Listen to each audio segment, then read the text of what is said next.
pemirsa yang dirahmati Allah Subhanahu wa taala. Tema kultum kita hari ini mengenai sifat malu. Apa itu sifat malu?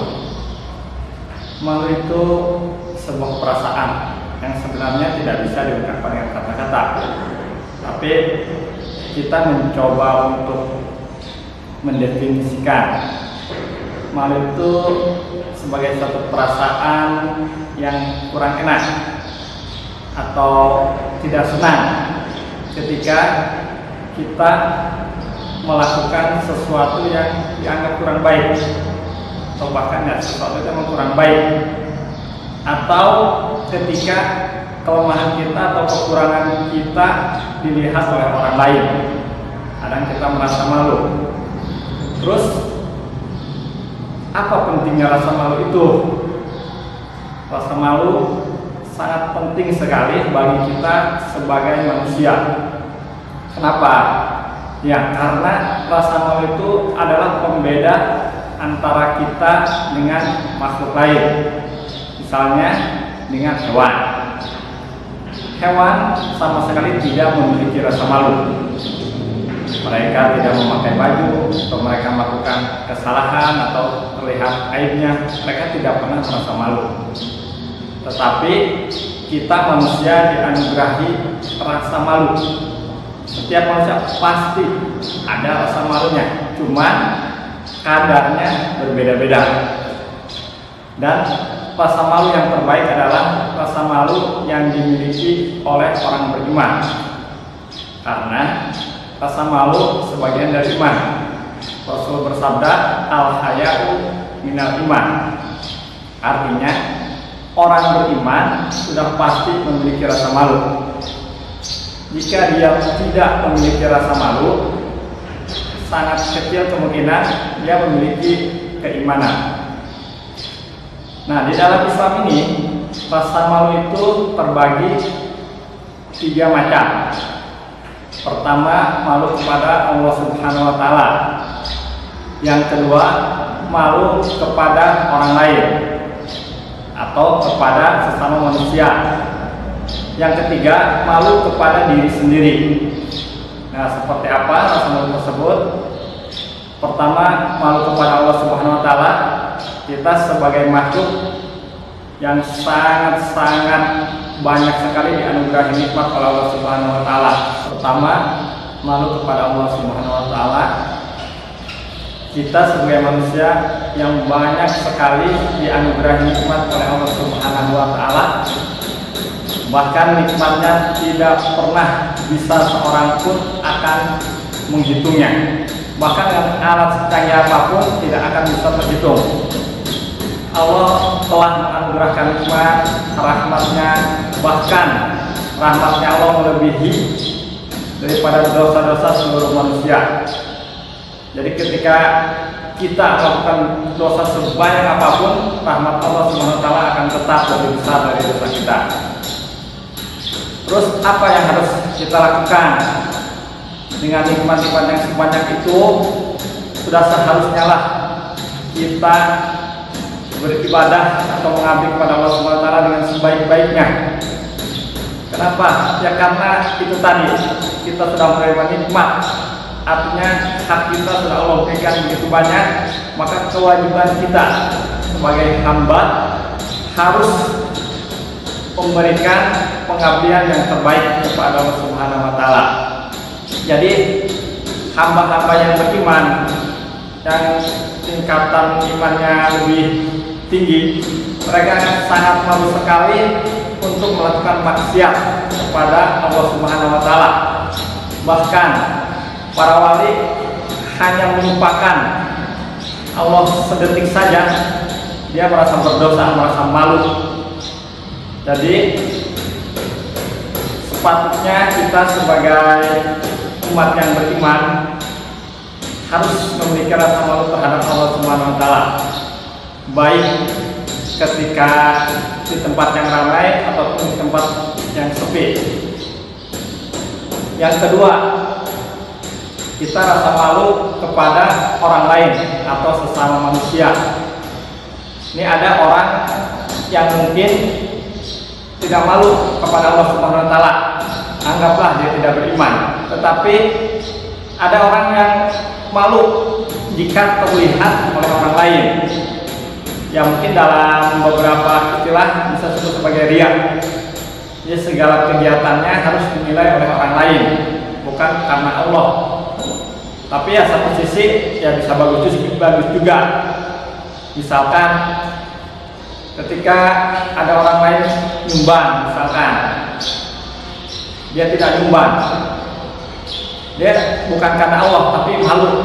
Orang lain nyumbang, nanti jika saya tidak nyumbang, saya dibilang pelit misalkan. Nah maka dia nyumbang karena malu jika dikatakan pelit misalkan. Itu dia merasa malu karena orang lain atau dilihat oleh manusia. Ya tetap ya walaupun tidak malu kepada Allah, tapi dari segi sosial mengandung sisi positif dari malu itu. Artinya ya ada kebaikan dari rasa malu dia itu, walaupun mungkin tidak bernilai pahala di sisi Allah Subhanahu wa taala. Kemudian malu yang ketiga, ini malu terhadap diri sendiri. Ya mungkin kita sering melihat gitu ya, ada orang yang sekiranya misalkan usianya sudah sepuh tapi berpakaian seperti anak muda misalkan gitu ya. Nah ini bagi kita secara pribadi kita harus punya rasa malu terhadap diri. Artinya ingat gitu, oh ini usia sudah tua misalkan, oh nggak pantas nih pakai baju ini misalkan gitu ya.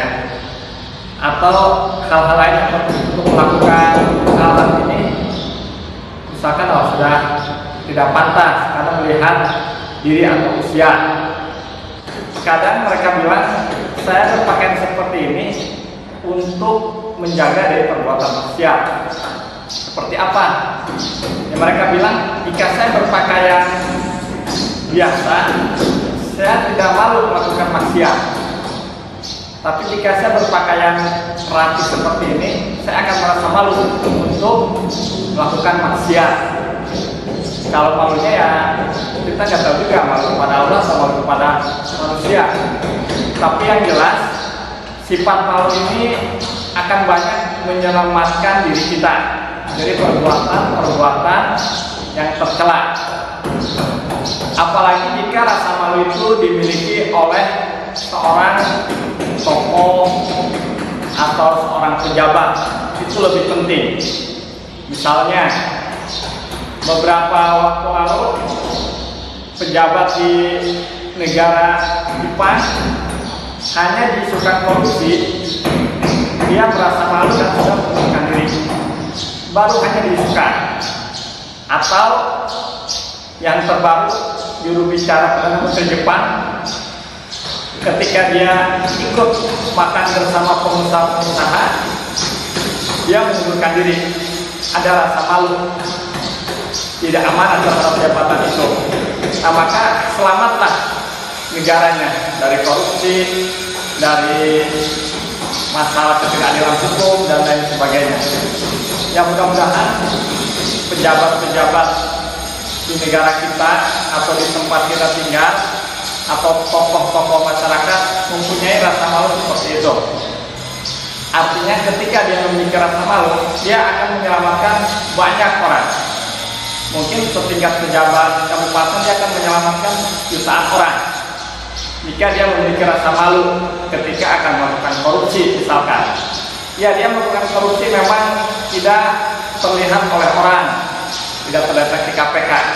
Tetapi jika dia memiliki rasa iman atau memiliki rasa malu terhadap diri, mungkin dia akan mengurungkan niatnya untuk melakukan korupsi itu. Maka selamatlah uang rakyat dan selamatlah masyarakat, terutama kaum-kaum miskin yang ada di daerah tersebut. Selanjutnya ada juga ini rasa malu yang harus kita hindari. Ya, misalkan seperti apa? Ini rasa malu, misalkan kita sudah berusia dewasa, belum bisa ngaji, belum bisa baca Quran. Nah, maka rasa malu untuk untuk mengaji itu harus dihilangkan. Jangan gara-gara sudah dewasa akan ngaji malu. Malu, saya udah tua, saya udah dewasa, mau ngaji malu, apalagi ngaji bareng anak-anak misalkan. Nah, rasa malu seperti itu sudah harus dihilangkan, karena menuntut ilmu itu tidak ada batasnya, kecuali sampai masuk ke dalam kubur. Jadi rasa malu itu ada dan kita harus bisa menempatkannya. Di mana rasa malu itu harus ada dan di mana harus kita hilangkan. Seperti halnya tadi, rasa malu ketika melakukan hal-hal tercela, kita harus punya rasa malu. Ya paling utama rasa malu kepada Allah Subhanahu Wa Taala. Misalkan ketika kita Allah diberikan kesehatan, diberikan rezeki yang banyak, dan kita melakukan maksiat, maka malulah kepada pemberi rezeki dan pemberi kesehatan itu. Atau malu kepada diri sendiri yang sudah melihat umur misalkan tadi ya, yang sudah mungkin sudah berpakaian rapi misalkan ya secara Islami, tapi masih melakukan maksiat. Jadi kesimpulannya, kita sebagai hamba-hamba yang beriman, kita wajib memiliki rasa malu, karena itu pembeda kita dengan yang tidak beriman dan juga pembeda kita dengan hewan atau binatang. Kita harus punya rasa malu dan harus bisa memanage rasa malu itu. Kapan harus malu dan kapan jangan malu untuk hal-hal yang bersifat baik atau bukan hal-hal yang tercela. Semoga kita semua dirahmati Allah Subhanahu Wa Taala. Kita yang sebagai manusia beriman yang memiliki rasa malu itu bisa selamat di dunia dan akhirat, sehingga kita nanti bisa berkumpul dengan para kekasih-kekasih Allah Subhanahu Wa Taala di akhirat nanti. Kurang lebihnya mohon maaf. Akhirul kalam, wassalamualaikum warahmatullahi wabarakatuh.